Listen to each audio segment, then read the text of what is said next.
இன்றைய உலகில் தகவல்கள், செய்திகள் என்பது நம் விரல் நுனியில் வந்துவிட்டது. தொழில்நுட்ப வளர்ச்சிகளால் நொடிக்கு நொடி ஏற்படும் மாற்றங்களும் செய்திகளாக நம் கைகளுக்கு வந்துவிடுகிறது. ஆனால் அன்றைய உலகில் இந்த அளவு தொழில்நுட்பம் வளராத காலத்தில் பத்திரிகை மட்டுமே மனிதர்கள் தகவல் அறியும் சாதனமாக திகழ்ந்தது.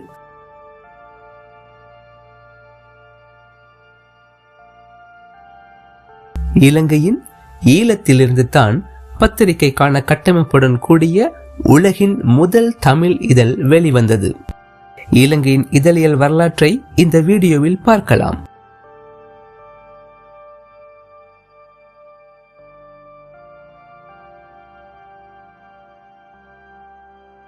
இலங்கையின் பத்திரிகை வரலாறானது இன்றைக்கு 2 நூற்றாண்டுகளுக்கு முன்னர் தொடங்கப்பட்டது.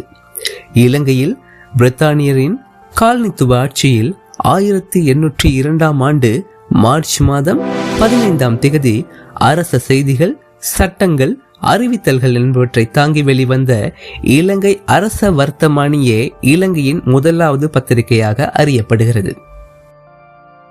ஆரம்பத்தில் ஆங்கிலத்தில் மட்டுமே வெளிவந்த இந்த பத்திரிகையானது பின்னர் 1806 ஆண்டில் தமிழிலும் 1814 ஆண்டில் சிங்களத்திலும் இதன் மொழிபெயர்ப்புகள் வெளிவரத் தொடங்கின.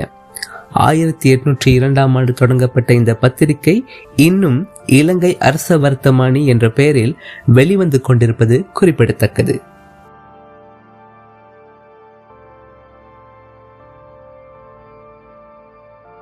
உலகிலேயே முதல் தமிழ் இதழாக 1841 ஆண்டு ஜனவரி மாதம் 7 ஈழத்திலிருந்து வெளிவந்தது உதயதாரகை. யாழ்ப்பாணத்தின் மானிப்பாயிலிருந்து வெளிவந்த இவ்விதழானது அமெரிக்க இலங்கை மிஷன் மூலம் வெளிவந்தது குறிப்பிடத்தக்கது. இவ்விதழின் ஆசிரியர்களாக யாழ்ப்பாணத்தைச் சேர்ந்த தமிழர்களான ஆண்ட்ரி மார்டின் மற்றும் செத் பைசன் ஆகியோர் பணியாற்றினர். கிறிஸ்தவ சமய பின்னணியை கொண்ட உதயதாரகை இதழானது தமிழ் மற்றும் ஆங்கிலம் ஆகிய 2 மொழிகளில் வெளிவந்தது. இந்தியாவில் தமிழ்நாட்டில் 1831 ஆண்டு கிறிஸ்தவ சமய பிரச்சார கழகத்தால் தொடங்கப்பட்ட தமிழ் மேகசின் இதழானது ஈழத்தின் உதயதாரகை வெளிவர முன்னே வெளிவந்த போதும் அதில் கிறிஸ்தவ மத போதனை மற்றும் கல்வியை போதிப்பதாகவே இருந்தது. ஆனால் உதயதாரகையானது சமய கருத்துக்களுடன் சேர்த்து கல்வி, அறிவியல், சட்டம், விவசாயம், அரசு செய்திகள் என்பவற்றோடு ஒரு செய்தி பத்திரிகைக்கான கட்டமைப்பு மற்றும் தரத்துடன் வெளிவந்தது. எனவே இதுவே உலகின் முதல் தமிழ் இதழாக வரலாற்றில் இடம்பெறுகிறது. தமிழ்நாட்டின் தமிழ் மேகசின் 2 ஆண்டுகளோடு நின்று போக உதயதாரகையானது நெடுங்காலம் மாதம் 2 முறை வெளிவரும் இதழாக இருந்தது. பின்னர் 1856 உதயதாரகை வார இதழாக மாற்றப்பட்டது. இவ்வாறு உலகின் முதல் தமிழ் இதழாக காணப்படும் உதயதாரகை அதன் தரம் மற்றும் பத்திரிகைக்கான கட்டமைப்பு என்பவற்றால் தமிழ் பத்திரிகைகளின் முன்னோடியாக திகழ்கிறது. கிறிஸ்தவ சமய கருத்துக்களுடன் வெளிவந்த உதயதாரகை இதழினை தொடர்ந்து ஏனைய சமயத்தினரும் தங்கள் மத கருத்துக்களை முன்னிறுத்தி பத்திரிகைகளை தொடங்கினர். அதை பற்றிய விவரங்களை சுருக்கமாக நோக்குவோம். உதயதாரகை மூலம் ஏற்கனவே கிறிஸ்தவ மத கருத்துக்களும் பிரச்சாரங்களும் தொடங்கப்பட்ட நிலையில் கிறிஸ்தவ மத பரப்புரைக்கு எதிராகவும் இந்து சமயத்தினை பாதுகாப்பதற்குமாக யாழ்ப்பாணத்தைச் சேர்ந்த சைவ பெரியார்களின் வழிகாட்டலில் 1877 ஆண்டு இலங்கை நேசன் இதழ் தொடங்கப்பட்டது. சின்னத்தம்பி என்பவர் இதன் ஆசிரியராக பணியாற்றினார். சைவ தமிழர்களின் உரிமைக்காகவும் இந்து சமய பாதுகாப்பிற்குமாக தொடங்கப்பட்ட இவ்விதழில் ஆறுமுக நாவலர் போன்ற சைவ சமய அறிஞர்களின் கருத்துக்கள் வெகுவாக வெளிவர தொடங்கின. இலங்கை முஸ்லிம் சமூகத்தின் கல்வி மற்றும் இதழியல் துறையின் தந்தை என போற்றக்கூடிய சித்திலப்பை மரைக்கார் அவர்களால் தொடங்கப்பட்டது முஸ்லிம் நேசன்.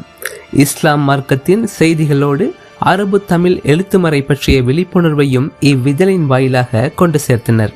இலங்கை முஸ்லிம் மக்களின் கல்வி மற்றும் சமூக விழிப்புணர்வை ஏற்படுத்துவதாக இந்த முஸ்லிம் நேசன் திகழ்ந்தது. பௌத்த மத மறுமலர்ச்சிக்கும் பிற மத பிரச்சாரங்களுக்கான விடையுமாக வெளிவந்தது லங்கா லோக எனும் இதழ். 1886 இலங்கையில் சிங்கள மொழியில் வெளியான முதல் பத்திரிகை இதுவாகும். புலத்கம தம்மாலங்கார தேரர் என்பவரின் வழிகாட்டலில் காலியில் உள்ள அச்சுக்கூடத்தில் இவ்விதழ் பிரசுரமானது. பௌத்த தர்மத்தை பரப்புவதற்காக தொடங்கப்பட்ட இவ்விதழானது 1860 தொடங்கப்பட்டு பின் ஒரு வருடத்தில் தற்காலிகமாக இடைநிறுத்தப்பட்டது. பின்னர் 1886 மீண்டும் தொடங்கப்பட்டது. மேற்கூறிய இதழ்கள் மாதம் இருமுறை அல்லது வார இதழ் என்ற ரீதியில் வெளிவந்தது. எனவே தமிழில் வெளிவந்த முறையான முதல் நாளிதழ் என்ற பெருமையை இந்தியாவிலிருந்து வெளிவந்த சுதேசமித்திரன் பெறுகிறது என்பது குறிப்பிடத்தக்கது.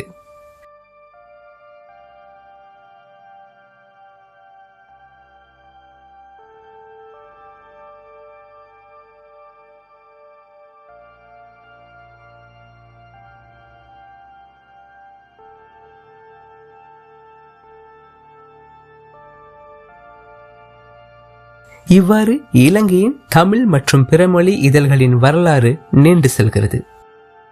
இன்றைக்கு இலங்கையில் வெளிவரக்கூடிய மிகவும் பழமையான இதழ் எது என்று தெரிந்தால் கமெண்டில் பதிவிடுவோம்.